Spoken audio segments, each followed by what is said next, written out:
morning, Amisai. To my brothers and sisters in Islam, Assalamualaikum warahmatullahi ta'ala wabarakatuh. Once again, this is Attorney Sedamin Mamlik Barat for the rationalization of your Revalida on criminal jurisprudence, procedure, and evidence. Okay, so let's start. Number one, it is the school of thought which assumes that man has the capacity to choose between right and wrong and good and evil.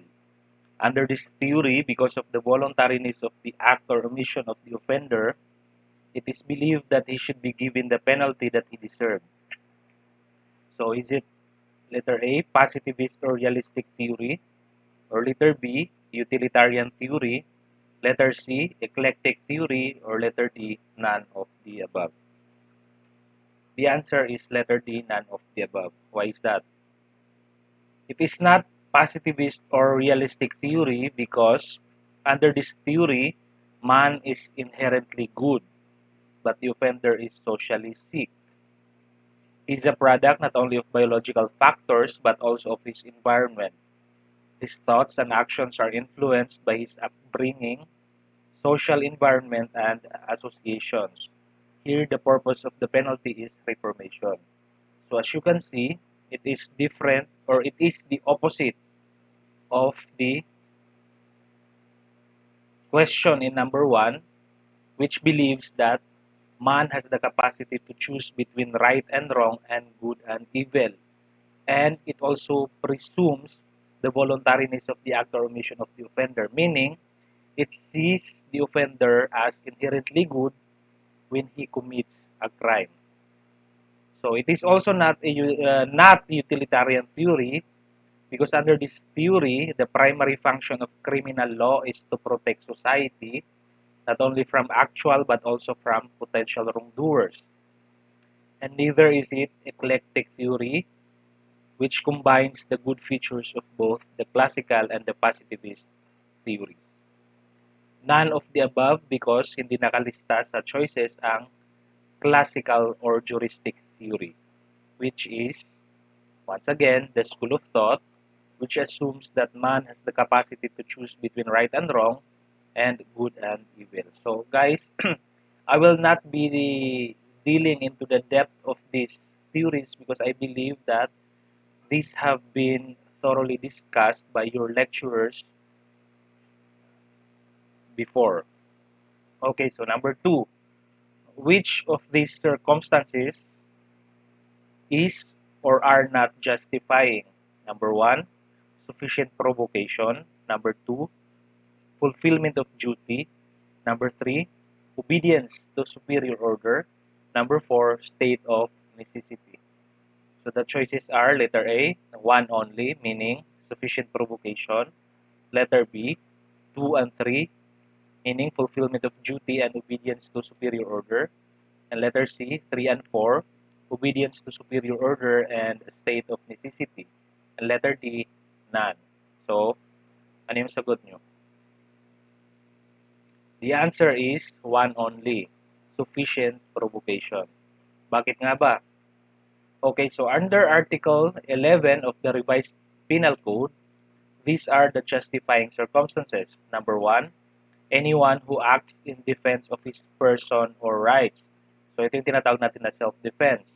Number two, anyone who acts in defense of the person or rights of his spouse, ascendants, descendants, or legitimate, natural, or adopted brothers or sisters, or of his relatives by affinity in the same degrees. So ito yung tinatawag natin na defense of relatives. And then number three, anyone who acts in defense of the person or rights of a stranger, which is called defense of strangers as a justifying circumstance. And number four, any person who, in order to avoid an evil or injury, does an act which causes damage to another. So ito yung tinatawag natin na state of necessity. And then number five, any person who acts in the fulfillment of a duty or in the lawful exercise of a right or office. And then number six, any person who acts in obedience to an order issued by a superior for some lawful purposes. So, ang nasa choices natin ay number one, sufficient provocation. and then fulfillment of duty, obedience to superior order, and state of necessity. So clearly, as you can see from this uh, illustration, or as you can see from this visual aid, only state of necessity, fulfillment of a duty, and obedience to an order issued by a superior are justified circumstances. Sufficient provocation is not one of them because it is only an element. It is only one of the circumstances that must concur for a person to actually be able to invoke the justifying circumstance of self-defense. So as you can see, it is not sufficient provocation per se, but lack of sufficient provocation on the part of the person defending himself. Now we go to number 3. The following are elements of theft except letter A, there was taking of a property. Letter B, property taken is a personal property. Letter C, the taking was with intent to gain. And letter D, the taking was with violence against persons. So, anong sa tingin nyo ang sagot? The answer is letter D. The taking was with violence against persons. So, for you to clearly see bakit letter D ang sagot, we have these provisions under the revised penal code. Under Article 308, theft is committed by any person who, number 1, with intent to gain, number 2, but without violence against or intimidation of persons, nor force upon things, number 3, shall take personal property of another, and number 4, without the latter's consent. So, enumerated are the elements of theft. And then Article 293, any person who with intent to gain shall take any personal property belonging to another by means of violence against or intimidation of any person or using force upon anything shall be guilty of robbery. So it is clear from these provisions that the answer is letter D. The taking was with violence against persons because that element is actually one of the elements for a person to commit robbery. And also, it is expressly stated under Article 308 that theft can be committed by any person only without violence against persons. Number 4, Cordolo, Turgut, Kopek, and Ural are friends. One time, Kopek got into a heated argument with Turgut, which turned into a fist fight. Because Turgut is a big man, Kopek lost. Kopek then went home with bruises on his face. Sometime thereafter, Kopek shared to his closest friend, Cordolo, what happened between him and Turgut. Unknown to Kopek, Cordolo contacted Ural and proposed to him a plan to avenge Kopek by killing Turgut. At first, Ural was hesitant to join the plan but he gave in eventually. Assume that the plan to kill Turgut materialized. Which of the following statements is or are true? So letter A, Kopek is a principal by inducement because if he did not share to Cordolo what happened between him and Turgut, there would not have been a plan to kill Turgut which led to Turgut's death. Letter B, Cordolo is a principal by indispensable cooperation because without his plan, Turgut would have still been alive. Letter C, A and B, and letter D, none. I understand that this is a difficult question, but I am assuming that many of you still have got the correct answer. So ano nga ba? The answer is letter D. So meaning, lahat mali ang statements A and B. So accordingly, principal by direct participation refers to the person who materially executes the crime and thus must appear at the scene of the crime and must perform acts necessary in the commission of that crime. Principal by inducement, on the other hand, refers to the person who induces another to commit that crime.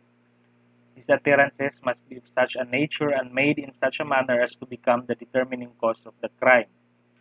And principal by indispensable cooperation refers to the person who acts in a different way from that of the principal by direct participation, but his act is such that without it, the crime could not have been committed. So the question or the problem actually involves whether or not COPEC is a principal by inducement and whether or not Cordolo is a principal by indispensable cooperation. So letter A states that COPEC is a principal by inducement because if he did not share to Cordolo what happened between him and Turgut, there would not have been a plan to kill Turgut which led to Turgut's death. Bakit mali ang statement na ito? It is wrong because Kopek actually did not induce Cordolo and Ural to kill Turgut. Tama nga naman because what he did was only share to Cordolo what happened between him and Turgut. He did not ask Cordolo to avenge him. Nag-share lang siya. Hindi niya sinabi kay Cordolo at Ural na patayin si Turgut. Yun lang ang ginawa niya. So there is no inducement in what he did. And the statement B also is wrong because Cordolo's participation was as a principal by inducement.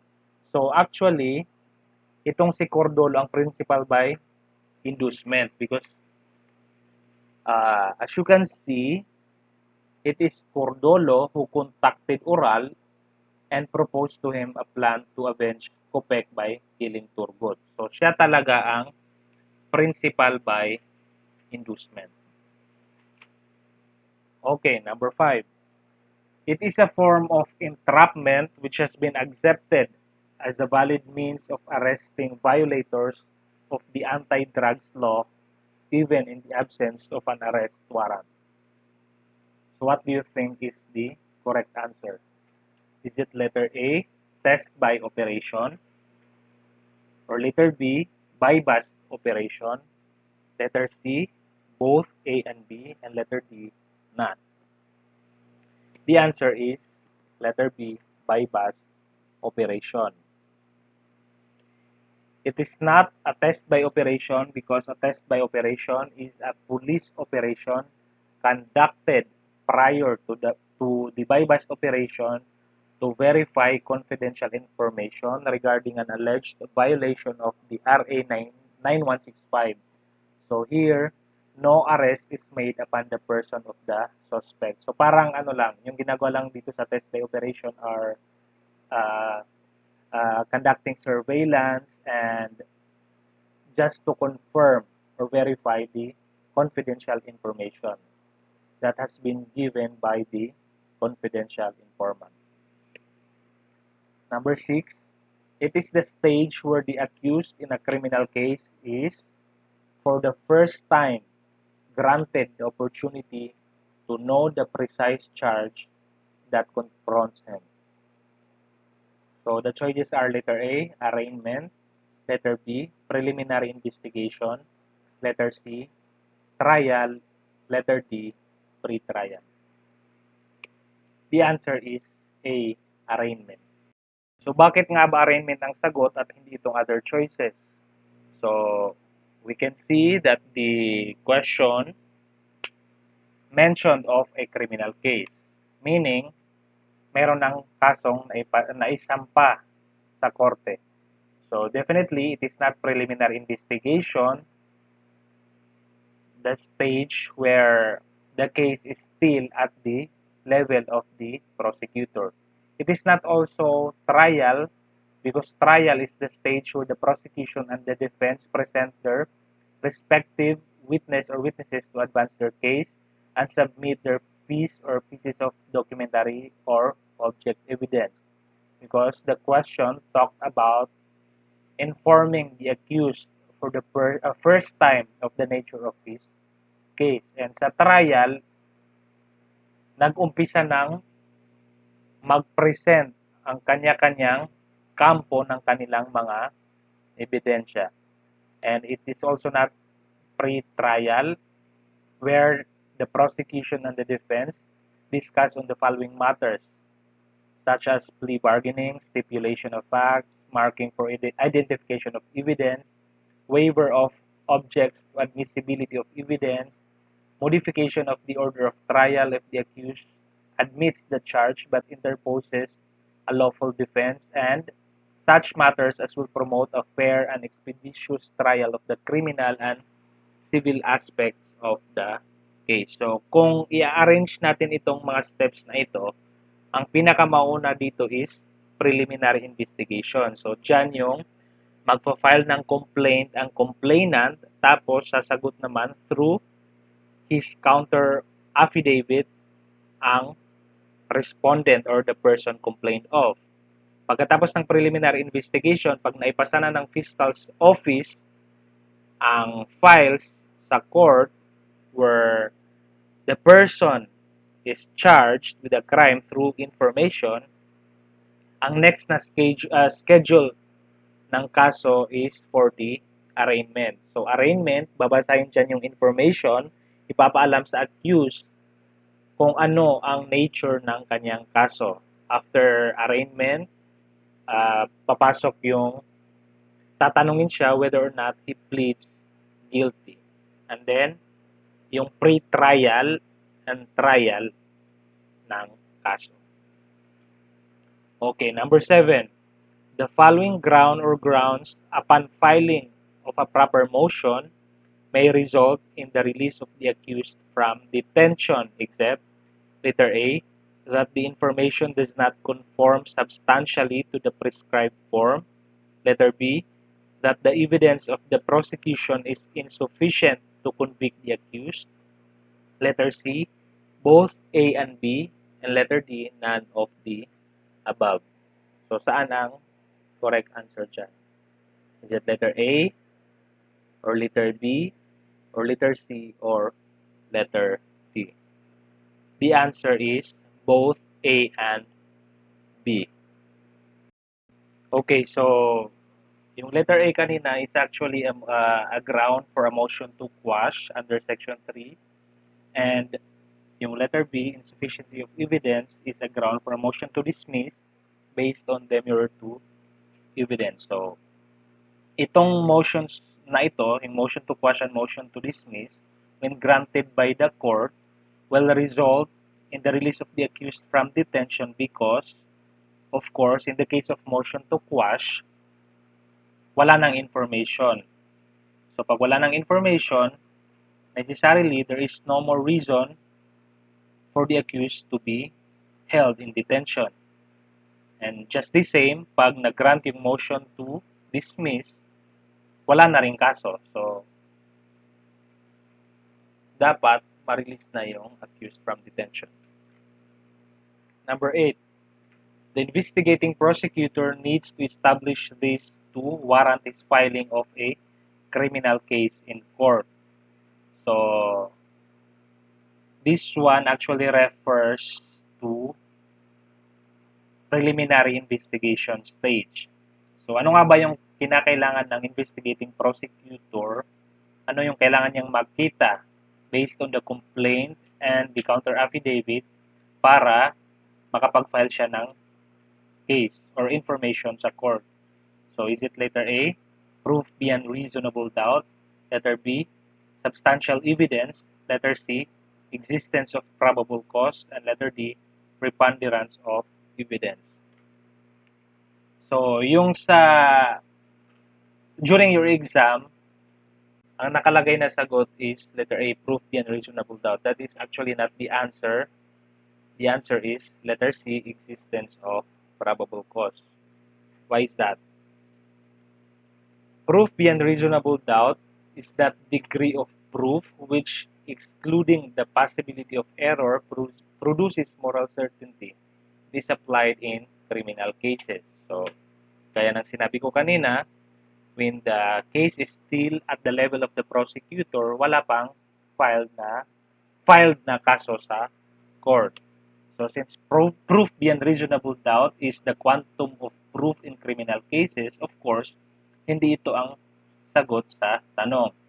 And then, clear and convincing proof, that evidence which is more than mere preponderance, but not to extent of such certainty as is required beyond reasonable doubt as in criminal cases. So here, meron na ding mga kaso. And certainly, it does not refer to proof that is required when the prosecutor determines whether or not there is necessity of filing a case in the court. Then, hindi rin siya preponderance of evidence, which refers to that evidence, the weight, credit, and value of the totality of which is superior to the other, because it is the quantum of proof required in civil cases. When the case is at the level of the prosecutor, necessarily we are talking about criminal case. So preponderance of evidence is not the answer. And also, substantial evidence, such evidence as a reasonable mind may accept as adequate to support that conclusion. Hindi rin ito ang sagot kasi this evidence is required in administrative cases. So, the answer is existence of probable cause. So, ano nga ba yung probable cause? Accordingly, this refers to such facts and circumstances as would lead a person of ordinary caution and prudence to entertain an honest and strong suspicion that the person charged is guilty of the crime subject of the investigation. So, yung investigation na sinasabi dyan is yung preliminary investigation. Number 9. Christian found in his karatila a purse containing money and jewelry left by a passenger. Christian delivered it to Diego, a policeman, with request to give it to Darren, the owner thereof. Diego did not give it to Darren and appropriated it. What crime did Diego commit? Is it theft, robbery, coercion, or swindling? So, ano yung sagot? It is swindling. Why? So, kanina, we learned that when we talk of theft and robbery, there must be taking of property with intent to gain. Example, si A kinuha yung wallet ni B. So, there must be the element of taking of the personal property. Kailangan siya mismo ang kumuha ng wallet na yon or ng property na yon. So, it is definitely not theft and robbery. What Diego did appropriating the money and jewelry left by the passenger. So, it is also not coercion because under Article 287 or light coercions, the crime is committed by any person who, by means of violence, shall seize anything belonging to his debtor for the purpose of applying the same to the payment of the debt. So, certainly, walang utang na pinag-usapan sa question. And also, there was no violence committed by the police officer. It is estafa because accordingly, estafa is committed by any person who shall defraud another. So actually maraming mga cases of estafa, and one case is when it is committed with unfaithfulness or abuse of confidence by misappropriating or converting to the prejudice of another money, goods, or any other personal property received by the offender in trust or on commission or for administration or under any obligation involving the duty to make delivery of or return the same, even though such obligation be totally or partially granted by a bond or by denying having received such money, goods, or other property. So, in the question, si Diego, yung policeman, nakuha niya yung property in trust kasi sa kanya ipinagkatiwala ni Christian who found the purse. So, the policeman is holding it in trust para maisoli niya sa totoong may-ari. But instead of doing that, he misappropriated it and converted it to his benefit. Kaya, he is guilty of swindling or estafa. Because, of course, there is fraud. Okay, so number 10. The following may be admitted as a state witness, except letter A, one whose testimony can be substantially corroborated on its material points. Letter B, one who does not appear to be the most guilty. Letter C, one who has not at any time been convicted of any crime involving moral turpitude. Letter D, one who has not been previously charged of any crime. Anong sagot dito? The answer is letter D, one who has not been previously charged of any crime. So of course, yun ang sagot kasi hindi siya kasali sa enumeration under Section 10 of Republic Act number 6931. Here, it is stated that any person who has participated in the commission of a crime and desires to be witness for the state can apply, and if qualified as determined in this act and by the department, shall be admitted into the program whenever the following circumstances are present. Letter A, the offense in which his testimony will be used is a grave felony as defined under the revised penal code or its equivalent under special laws. Letter B, there is absolute necessity for his testimony. Letter C, there is no other direct evidence available for the proper prosecution of the offense committed. And letter D, his testimony can be substantially corroborated on its material points. Letter E, he does not appear to be the most guilty. And letter F, he has not at any time been convicted of any crime involving moral turpitude. So, itong tatlo na to, letter D, E, F, hindi sila ang sagot kasi ang question is,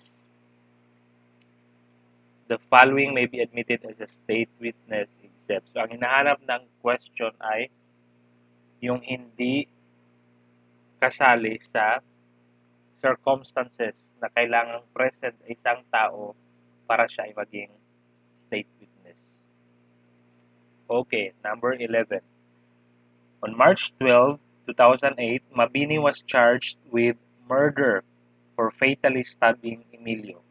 To prove the qualifying circumstance of evident premeditation, the prosecution introduced on December 11, 2009, a text message which Mabini's estranged wife, Gregoria, had sent to Emilio on the eve of his death, reading, "Honey, papatayin niyo ni Mabini. Matagal na niyang plano ito.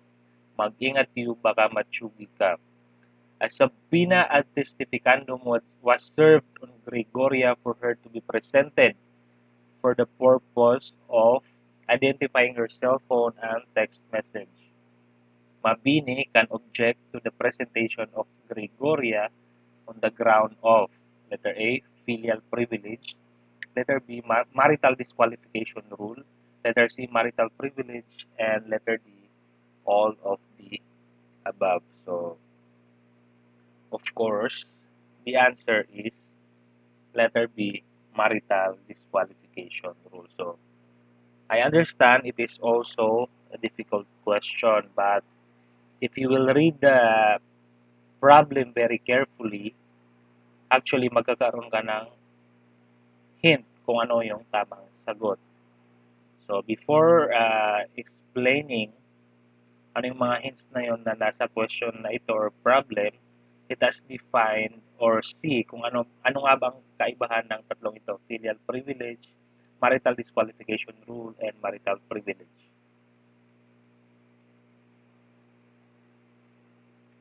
Okay.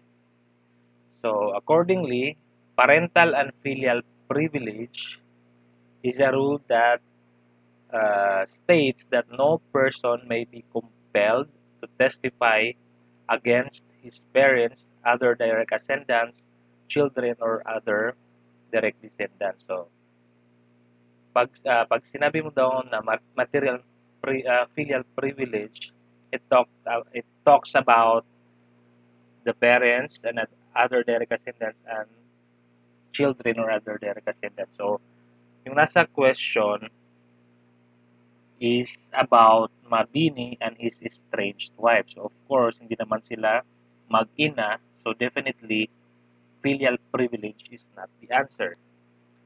So, marital privilege can be claimed whether or not the spouse is a party to the action. It can be claimed even after the marriage has been dissolved. It continues even after the termination of the marriage. It applies only to confidential communications between the spouses. And the prohibition is the examination of a spouse as to matters related in confidence to the other spouse. So please take note of the word confidential and of the word confidence. So marital disqualification rule naman can be invoked only if one of the spouses is a party to the action, and it applies only if the marriage is existing at the time the testimony is offered. It ceases upon the death of either spouse, and it constitutes a total prohibition against any testimony for or against the spouse of the witness, and the prohibition is a testimony for or against the other. So, dito sa question, the choice is actually, or the correct answer would actually be only between marital disqualification rule and marital privilege, kasi nga mag-asawa si Mabini at si Gregoria. So, yung sinasabi kong hint dito kanina is that as you can see, yung text message ni Gregoria to Emilio is not a privileged communication, or it is not given in confidence. So definitely that is a hint because, as we have stated earlier, when we talk of marital privilege, the essence of the communication there is confidential. Pero itong nandito, hindi siya confidential. So, wala na agad yung, next na agad si marital privilege. It is a marital disqualification rule because, of course, the testimony that will be given by Gregoria is against his estranged husband, Mabini. Okay, number 12. The following are matters which a court shall take judicial notice of without the introduction of evidence except, letter A, the Admiralty and Maritime Courts of the world. Letter B, the measure of time. Letter C, matters which ought to be known to judges because of their judicial functions. And letter D, the existence and territorial extent of states. I believe I have already discussed during my special lecture on evidence yung sinasabi natin na judicial notice, and also we have distinguished between mandatory judicial notice and discretionary judicial notice. Because in this problem, ang ginamit na term is shall, then automatically, kailangan alam nyo na ang hinahanap dito ay yung mandatory judicial notice. So ano nga ba yung sagot dito? Ano yung mga matters na kailangan mag-take yung court ng judicial notice mandatorily, and ano naman yung matters na discretionary lang dapat ang judicial notice. The question actually is looking for matters na discretionary lang yung judicial notice. So, is it letter A, letter B, letter C, or letter D? The answer is letter C, matters which ought to be known to judges because of their judicial functions. So, just a review. Under Section 1, judicial notice when mandatory. Number 1, when the matter refers to the existence and territorial extent of states. So, isa yan sa mga choices kanina. Then number 2, their political history. Number 3, forms of government and symbols of nationality. Number 4, the law of nations. Number 5, isa sa choices, the Admiralty and Maritime Courts of the world and their seals. Number 6, the political constitution and history of the Philippines. Number 7, the official acts of legislative. executive and judicial departments of the Philippines. Number 8, the laws of nature. Number 9, the measure of time. And number 10, the geographical divisions. Section 2 naman, judicial notice when discretionary. So, a court may take judicial notice of matters which, number 1, are of public knowledge, or number 2, are capable to unquestionable demonstration, or number 3, ought to be known to judges because of their judicial function. So, just a tip, pag may questions regarding judicial notice, I suggest na you look for the term, for example, shall and may. So, of course, when it talks about mandatory judicial notice, the term that shall be used is shall, and when it is discretionary, the term to be used is may.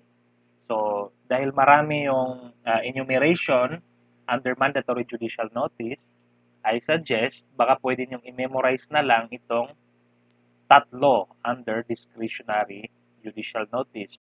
Ibig sabihin, pag na-memorize nyo na itong tatlo and there is a question on judicial notice, tapos hinahanap whether or not, or like in the following, like in the given given question, ang hinahanap dito actually is kung ano yung discretionary judicial notice, and since memorize nyo na itong letter C, matters which ought to be known to judges because of their judicial functions, at alam nyo na hindi kasali itong letter A, B, and D, somatic na masasagot niyo ang question. Okay? Now we go to number 13. Which of the following is or are not object evidence? Is it letter A, a knife or a bolo in case of stabbing?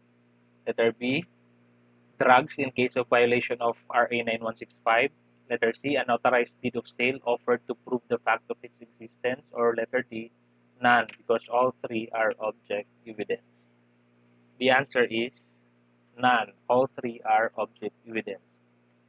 Of course, we know for a fact that letter A, a knife or a bolo, is an object evidence because by any stretch of imagination, it cannot be a documentary evidence, and neither can it be a testimonial evidence.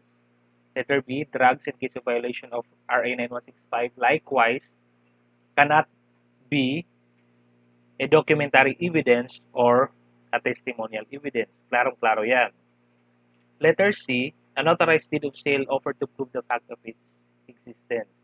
If we talk only of a notarized deed of sale, medyo confusing siya because, of course, it is a document and automatically you would think that it is a documentary evidence. But why is it that in this case, and as a choice, it is not the correct answer? Why is it not a documentary evidence, and why is it an object evidence? During my special lecture on evidence, I have discussed that an object evidence refers to those consisting of evidence which are addressed to the senses of the court.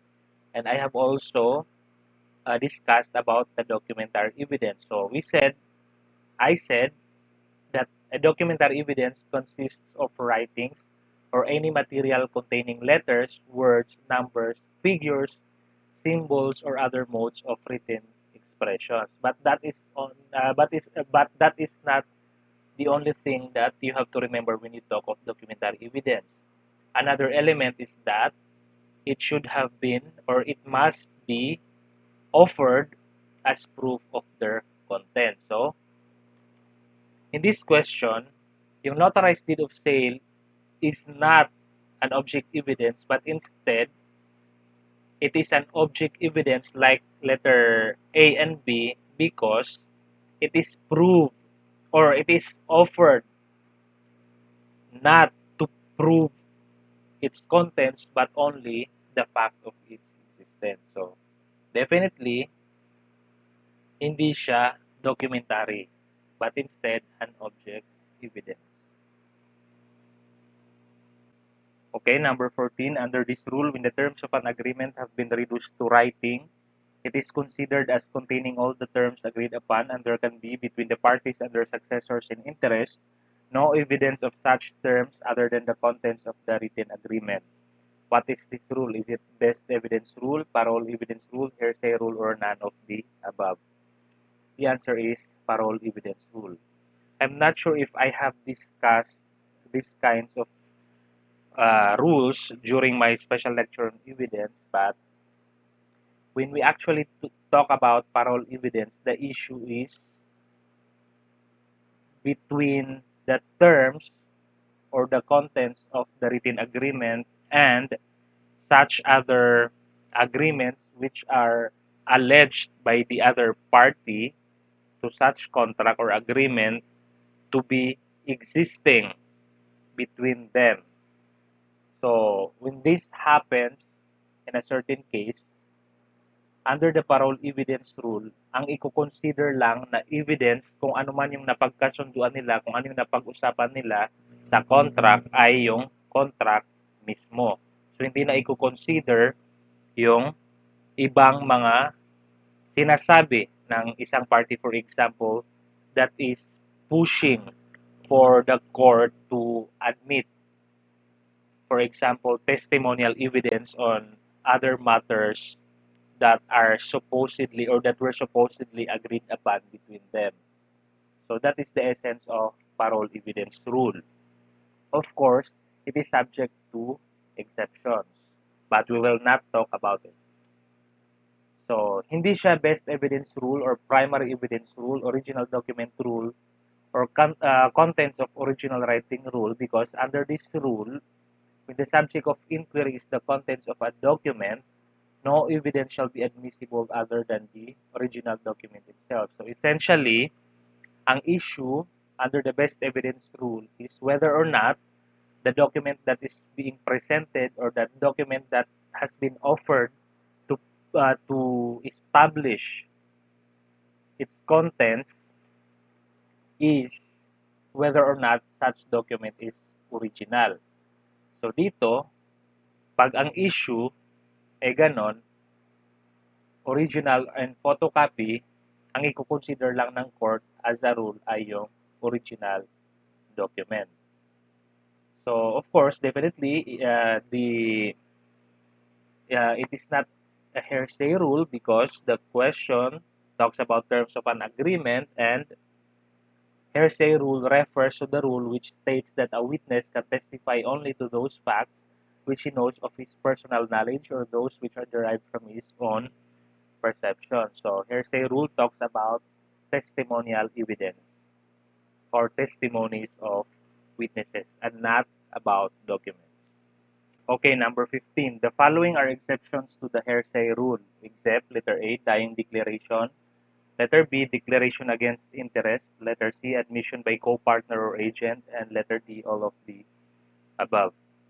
We know that hearsay rule is a rule that prohibits or does not allow any person to testify in court as to matters which he does not have a personal knowledge of. So since ang hinahanap dito ay exceptions to the hearsay rule, the question would be, alin sa mga choices ang mga circumstances or circumstance na hindi applicable ang hearsay rule, kung saan kahit hindi wala kang personal knowledge sa isang bagay ay pwede kang mag-testify. So the answer is letter A and B, dying declaration and declaration against interest. So under the rules, the exceptions to the hearsay rule are number 1, dying declaration, number 2, declaration against interest, act or declaration about pedigree, family reputation or tradition regarding pedigree, common reputation, parts of the res gestae, entries in the course of business, entries in official record, commercial lists and the like, and learned treatises. So ito yung mga circumstances kung saan hindi applicable ang hearsay rule. So as we can see, included dito yung choices A and B, which are dying declaration and declaration against interest. Yung pangatlong choice naman, admission by co-partner or agent, hindi siya kasali sa exceptions because it is in the nature of admission. So it is not something that a party testifies or takes to court na wala siyang alam. Because apparently, because it is an admission, it is something that he knows or it is something that he has a personal knowledge of. So it refers to an act or declaration of a partner or agent of the party within the scope of his authority and during the existence of the partnership, which may be given an evidence against such party after the partnership or agency is shown by evidence other than such act or declaration. Number 16, this rule states that when the evidence of the prosecution and the defense are so evenly balanced, the appreciation of such evidence calls for tilting the scales of justice in favor of the accused. So, na-discuss natin kanina yung proof beyond reasonable doubt, substantial evidence, and preponderance of evidence. Alin nga ba ang sagot sa tatlong ito? Or could it also be letter D? Let's see. So, yes, the answer is letter D, none of the above. Why is that? It is because the rule refers to the Equipose rule. Bakit nga ba meron tayong Equipose rule? We have that rule because of the first constitutional presumption of innocence of the accused, and number two, because of the greater burden on the part of the prosecution to prove the guilt of the accused beyond reasonable doubt. So, bakit nga ba sinasabi natin na masyadong mabigat yung proof beyond reasonable doubt? Mabigat siya because, accordingly, conviction of the accused may not be had by the prosecution even if the evidence of the defense is weak. Kasi nga, conviction rests upon the strength of the prosecution's evidence and not on the weakness of the defense evidence. Okay, number 17. What law established anti-coup d'etat? Letter A, is it RA 9995? Letter B, is it RA 6975? Or is it RA 6968? Or letter D, is it PD 1602? The answer is RA 6968. So, hindi siya RA 9995 because said law is an act defining and penalizing the crime of photo and video voyeurism, prescribing penalties therefore and for other purposes, or it is also known as the Anti-Photo and Video Voyeurism Act of 2009. Hindi rin siya letter B, which is RA 6975, because said law is an act establishing the Philippine National Police under a reorganized Department of the Interior and Local Government and for other purposes. This law is otherwise known as the Department of the Interior and Local Government Act of 1990. And definitely, hindi rin siya PD 1602 because it is a presidential decree prescribing stiffer penalties on illegal gambling. So, the answer is letter C, RA 6968, an act punishing the crime of coup d'etat by amending Article 134, 135, and 136 of Chapter 1, Title 3 of Act Number 3815, otherwise known as the Revised Penal Code, and for other purposes. Number 18. During pre-trial, Bembol personally offered to settle the case for 1 million to the private prosecutor who immediately put the offer on record in the presence of the trial charge. Also, actually, hindi ito trial charge, but I think it is trial judge. So, in this case, is Bimbol's offer a judicial admission of his guilt? So, actually, itong question ito, number 18, medyo kulang yung facts because meron to actually In the questions that I prepared, number 17 is actually different. So pinalitan lang ni Attorney J because in the question that I made, ang sagot niya just the same dun sa mga previous na pinalitan ni Attorney J ay dalawa. So hindi nga siya pwede doon sa uh, Google Classroom. So kailangan isa lang talagang sagot. So pinalitan. So for you to understand yung pinanghuhugutan or pinanggagalingan ng question na ito, so nilagay ko na lang dito kung ano nga ba yung other facts. So Bimbol was charged with rape. So Bimbol's father, Ramil, approached Artimon, the victim's father, during the preliminary investigation and offered 1 million to Artimon to settle the case. Artimon refused the offer. During trial, the prosecution presented Artimon to testify on Ramil's offer and thereby establish an implied admission of guilt. So, which of the following statement or statements is or are correct? So, hinahanap natin dito or ang issue dito is whether or not Ramil's offer of 1 million to Artimon to settle the case is an implied admission of guilt on the part of Bimbol. So letter A. Ramil's offer to settle the case is admissible because it shows admission of guilt on the part of Bimbol. That's it. Letter B. The offer to settle is not admissible because Bimbol was not present when his father made the offer. So, ano nga ba ang sagot? Is it letter C? The offer is admissible in evidence because the rules so provide. And letter D, none of the above. So, ang answer po dito is letter A or letter B. So, parehong tama. Bakit parehong tama?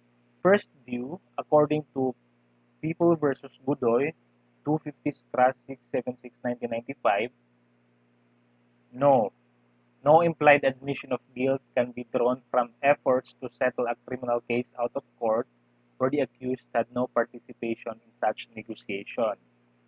And according to People versus Salvador, 396 CRA 298 2003, yes, the offer to settle made by relatives of the accused is admissible as an implied admission of guilt. So letter A is correct because according to People versus Salvador, an offer to settle made by a relative is admissible as an admission or implied admission of guilt on the part of the accused. Letter B is also correct because according to People versus Godoy, when the accused is not a party to the negotiation or to the offer to settle, where he is not the one who personally made the offer, it is not and it cannot be an implied admission of guilt on his part. Now we go back to question number 18. So, during pre-trial, Bimbol personally offered to settle the case. So, dito, during the pre-trial, siya na mismo yung nag-offer ng 1 million to the private prosecutor who immediately put the offer on record in the presence of the trial judge. So, is Bimbol's offer a judicial admission of his guilt? So, kanina ang usapan is whether or not the offer made by Bimbol's father is an implied admission on his part. Dito naman, whether or not it is a judicial admission. So, alin ang tama sa statements na ito? A. Yes, Bimbol's offer is a judicial admission of his guilt because it is him who made the offer. Letter B, no, because the offer was not made to the victim or her father. Letter C, no, because the offer was not reduced in writing. Letter D, none of the above. So of course, naka-underline na dito yung tamang sagot.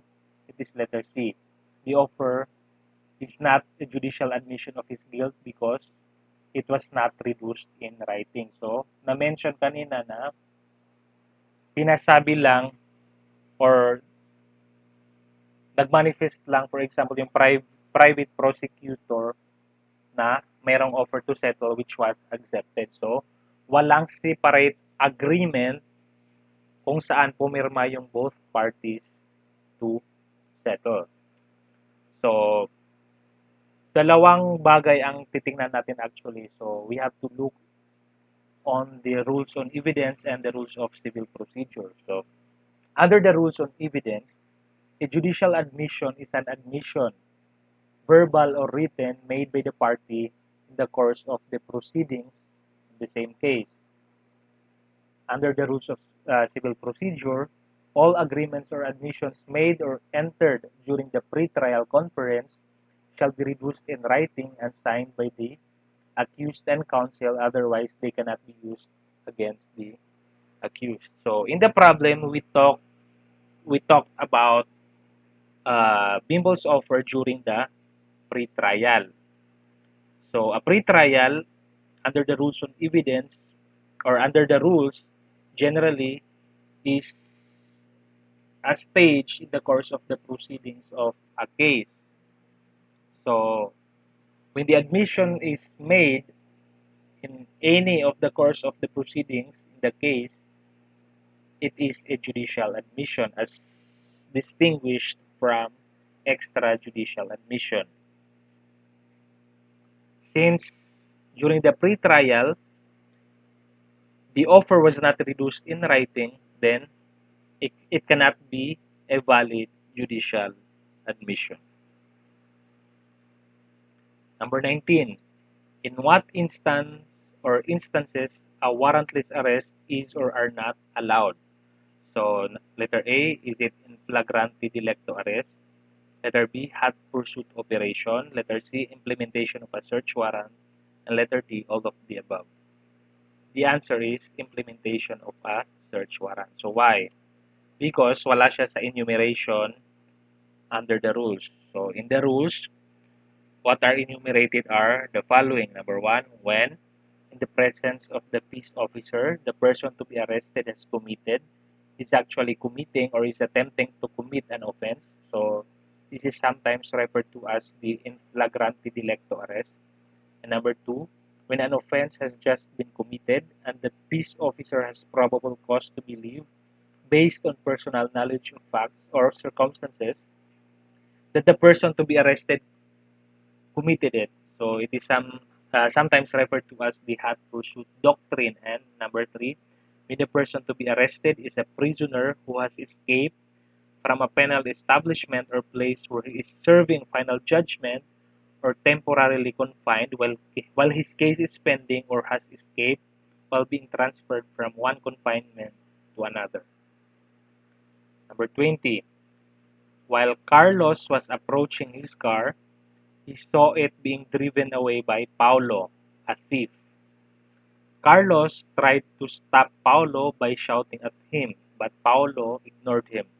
To prevent his car from being carnapped, Carlos drew his gun, aimed at the rear wheel of the car, and fired. The shot blew the tire, which caused the car to veer out of control and collide with an oncoming tricycle, killing the tricycle driver. So, which of the following statement or statements is or are correct? Letter A, none. Paulo is liable only for carnapping. Actually, tanggalin niyo yung none. So, Paulo is liable only for carnapping. Yan yung first statement. Second statement is that, aside from his criminal liability for carnapping, Paulo is liable for homicide for the death of the tricycle driver. Letter C, Paulo is criminally liable for homicide with Carlos, who is caused the tire to blow, resulting in the collision between Paulo and the tricycle driver that caused the latter's death. And letter D, all of the above. So, alin ang tama sa mga statements na ito? The answer is letter B. Aside from his criminal liability for carnapping, Paulo is liable for homicide for the death of the tricycle driver. So, si Paulo daw is liable for both homicide and carnapping. So, bakit mali yung letter A na hindi liable si Paulo ng carnapping, and letter C that Paulo is criminally liable for homicide with Carlos? So, on Paulo's liability, under RA number 6539, carnapping is committed by any person who with intent to gain takes away a motor vehicle of another against the latter's will. So, tama yung sinabi na liable si Paulo for carnapping kasi siya nga yung kumuha ng sasakyan ni Carlos. He drove it away. So, he's also liable for homicide because under the revised penal code, criminal liability is incurred by any person committing a felony, although the wrongful act done is different from that which he intended. So, although hindi sinadya ni Paulo na patayin si sino nga ba yung namatay dito?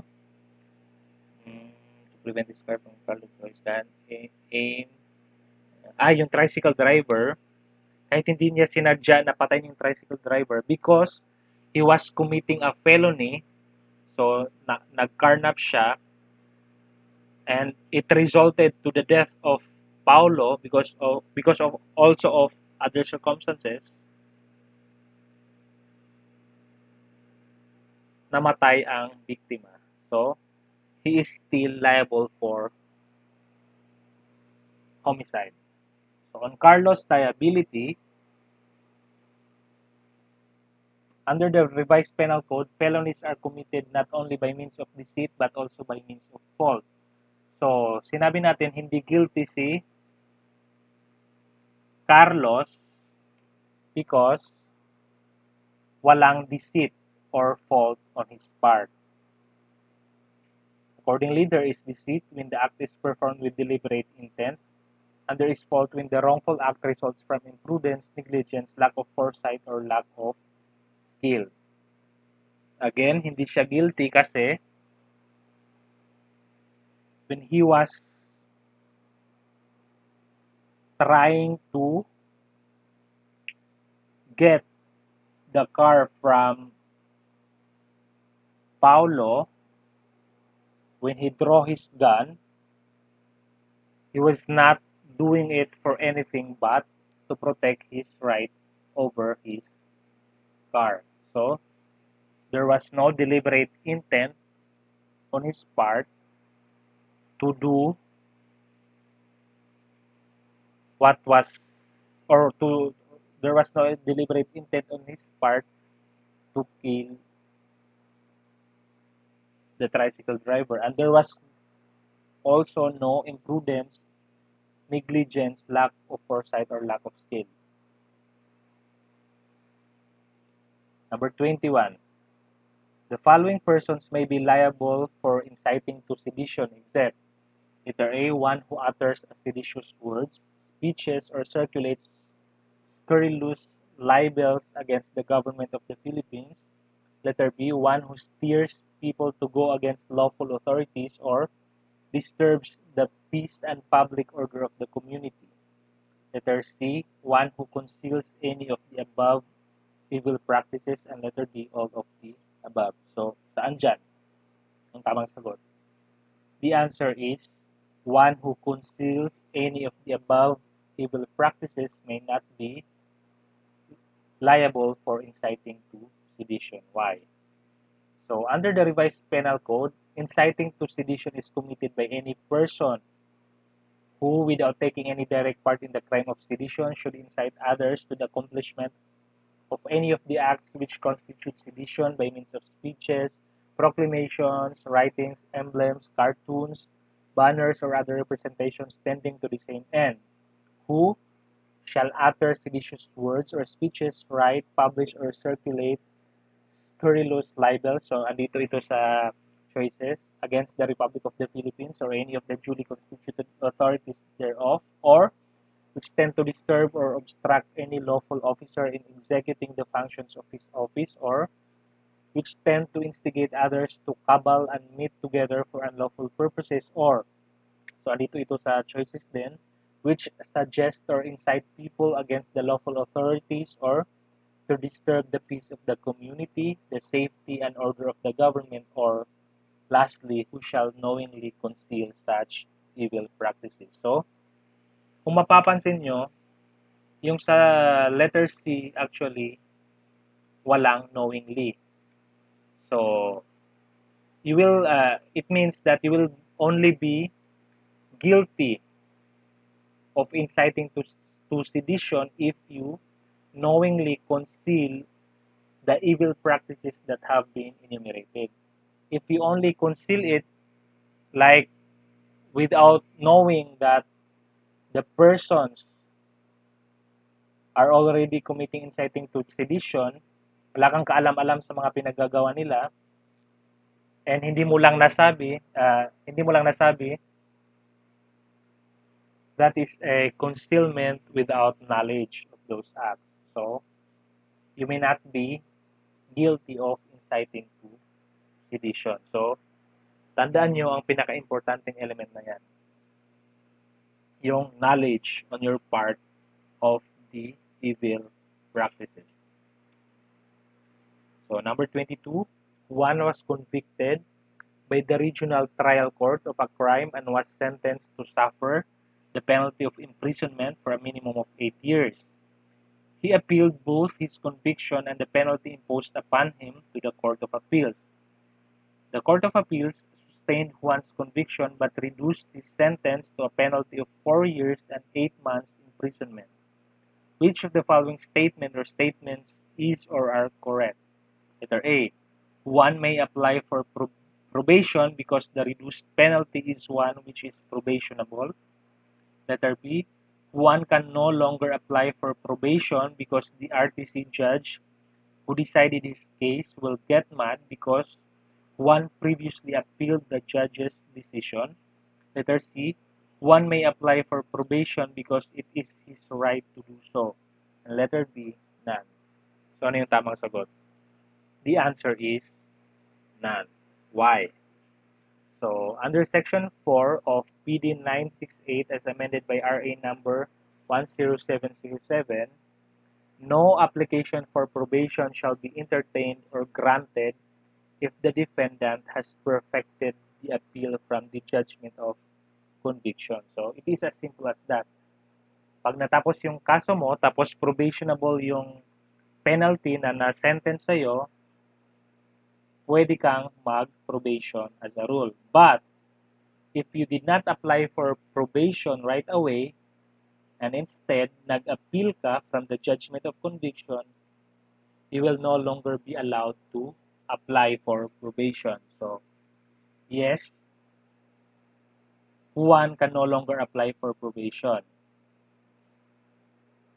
And ito yung nasa letter B.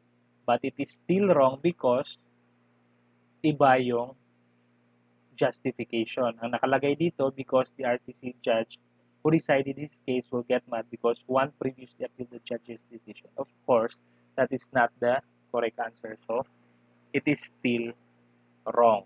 Ang dapat na sagot dyan sana ay Juan can no longer apply for probation because he has already appealed the decision or the judgment of conviction. And under Section 4 of the probation law, no application for probation shall be entertained or granted if the defendant has perfected the appeal from the judgment of conviction. Number 23. The following are persons in authority except letter A, judge, letter B, municipal mayor, letter C, lawyer, letter D, barangay chairman. So, alin dito or sino sa kanila ang persons in authority at sino yung hindi? The answer is lawyer. Why? So, under Article 152 of the Revised Penal Code, any person directly vested with jurisdiction, whether as an individual or as a member of some court or governmental corporation, board or commission, is a person in authority. So kasali dito yung barangay captain and barangay captain or barangay chairman. So expressly nakalagay sila sa Article 152 of the Revised Penal Code. So this is where the judge belongs. Kasi yun nga na-mention yung court. So a judge is directly vested with jurisdiction as a member of the judiciary. So, sino pa yung persons in authority? Accordingly, a person who by direct provision of law or by election or by appointment by competent authority is charged with the maintenance of public order and the protection and security of life and property. Examples na nakalagay sa Article 152, barrio councilman, barrio policeman, and barangay leader. So by application, kasali dito ang mayor because the mayors are by direct provision of by election charged with the maintenance of public order and the protection and security of life and property as a local chief executive within his jurisdiction. So sino pa? Teachers, professors, and persons charged with the supervision of public or duly recognized private schools, colleges, or universities. And, okay, take note of this, lawyers in the actual performance of their professional duties or on the occasion of such performance. Attorney, bakit mali yung lawyer? Andyan naman pala siya sa Article 152. So, mali siya kasi walang qualification. So, a lawyer is not at all times to be considered a person in authority. He can be a person in authority, or he shall be considered a person in authority only when he is in the actual performance of his professional duties or on the occasion of such performance. So, example, pag nag-attend ng hearing yung lawyers, pwede silang i-consider ng persons in authority. But, halimbawa, kung nandun sila sa market or sa mall,